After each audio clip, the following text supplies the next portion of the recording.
Bonjour tout le monde, on se retrouve dans Vanier pour vous donner une mise à jour sur les feux. On va aussi rencontrer Madeleine Meilleur qui est rendue à la direction par intérim du Musée au Parc pour nous parler de la cabane à sucre.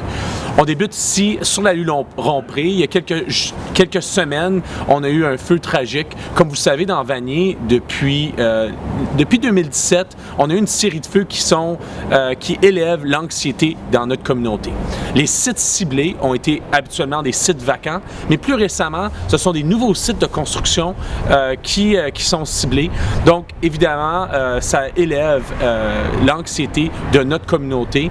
Un nombre de feux qui est quand même considérable. Récemment, on a parlé de la cabane à sucre, un espace public apprécié de tous.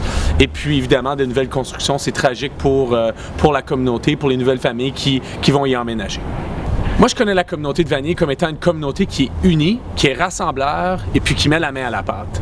On a besoin d'informations sur les feux. Il y a quelqu'un quelque part dans notre communauté qui a de l'information sur ces divers feux. On vous invite réellement, au bas de l'écran, vous allez voir le numéro de l'investigateur de la police d'Ottawa. S'il vous plaît, partagez l'information. J'ai écrit un article sur mon site web, mathieuFleury.ca. Si vous allez dans les nouvelles, vous allez voir l'article au complet. Ça parle des mesures et puis du contexte global de la situation des feux. Voici quelques éléments importants. Évidemment, les policiers et les pompiers vont aller voir tous les sites de construction dans Vanier pour informer les contracteurs de mesures à prendre pour éviter le vol et puis évidemment protéger la communauté et leurs propriétés des feux. On a visité récemment chaque propriété qui est vacante où il y a eu un feu aussi dans notre communauté. On sait que les bâtiments vacants sont plus à risque d'avoir des feux. Donc, le code du bâtiment, les règlements municipaux, les pompiers, les policiers étaient là. On met en place un plan d'action pour chaque site vacant. Et évidemment, moi, je vais contacter tous les propriétaires de ces sites-là. On veut accélérer les démolitions. Alors, pour notre deuxième segment, on se retrouve ici devant la cabane à sucre. Puis, je suis avec une bonne amie, Madeleine. Un plaisir de collaborer à nouveau. On a travaillé ensemble pour plusieurs années. Puis là, tu as pris un nouveau défi ici au Musée au Parc.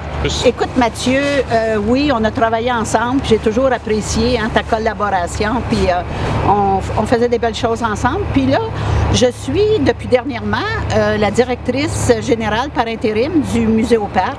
Et puis on se retrouve devant la cabane à sucre qui a été détruite. Alors, une grosse tragédie pour les gens de Vanier, pour les bâtisseurs de Vanier. Alors, on va reconstruire la cabane. En mémoire des Pères Blancs, c'est eux qui avaient construit la première cabane à sucre.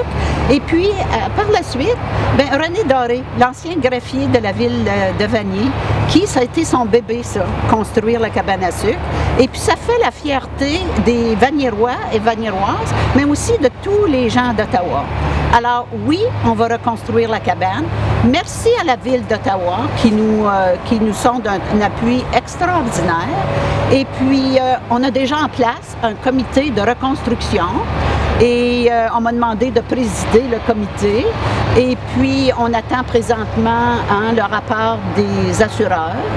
Et puis, oui, on va le plus vite possible. Mon objectif, c'est que pour la saison 2022, que la cabane soit construite. Maintenant, lors de la reconstruction, on doit rencontrer les nouvelles normes de santé publique, les nouvelles normes d'accessibilité. Alors, on va devoir agrandir bâtir un peu plus grand. Alors, et l'assurance ne couvre pas l'agrandissement, bien sûr, puis ne couvre pas tout ce qu'il y avait à l'intérieur. Alors, il y a une dépréciation. Alors, il reste plus beaucoup de dépréciation.